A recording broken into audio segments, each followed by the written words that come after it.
Naghahanap ka ba ng maliit na puhunan ng pangnegosyo recipe at the same time, healthy pa? It's really too good to be true. Pero ito, napakadali lang kasi ng mga ingredients natin at ito ay ihahango lang natin sa Japanese style na musubi. Trending na trending nga yung musubi pero ang hindi lang kagandahan talaga doon is luncheon meat yung ating ginagamit. Kaya naman napaisip ako na sana next time ay makapag-isip tayo ng mas healthier version pa. Sino ba kakain nito? Diba tayo rin? Especially sa mga nagbebenta nito ng mga estudyante sa school nila, sa mga class nila. Kaya yung mga bata rin ang kakain. Ang sarap talaga i-partner ng tokwa dito sa ating ginawang bagoong rice. Kasi alam naman natin yung tokwa ay wala masyadong lasa. At ang yung first na naisip ko nga dito ay gawin na mas malasa pa or flavored na fried rice yung ating gagawin dito. Since na ito ay musubi at kailangan natin ito i-compact, ay kailangan na medyo may pagkamalagkit yung ating rice. Kaya nagdagdag pa ako dito ng kaunting tubig at hindi ko na naipakita. So, meron tayo dito ng musubi molder. Mabibili nyo lang yan online at makikita nyo naman yan sa comment box section. At tamang-tama lang talaga yung size na nabili ko ng tokwa sa palengke. Ito ay small size.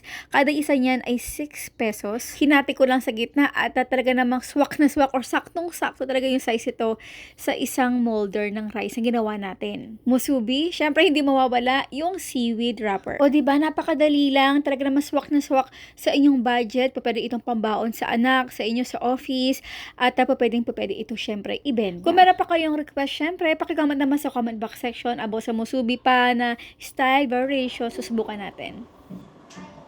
Excited. Tama-tama to sa mga estudyante. Hindi lang mura, healthy pa. Tokwa.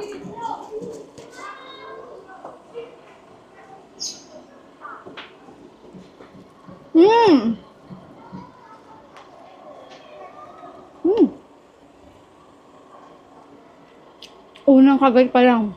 Grabe. Yung rice ng dala kasi alam naman natin yung tokwa. Wala siya nasa, pero masarap. Alam mo yun.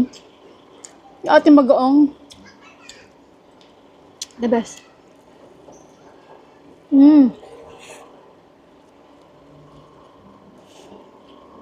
Feeling ko ito mababenta yun ng mga 20 pesos. 15 to 20 pesos.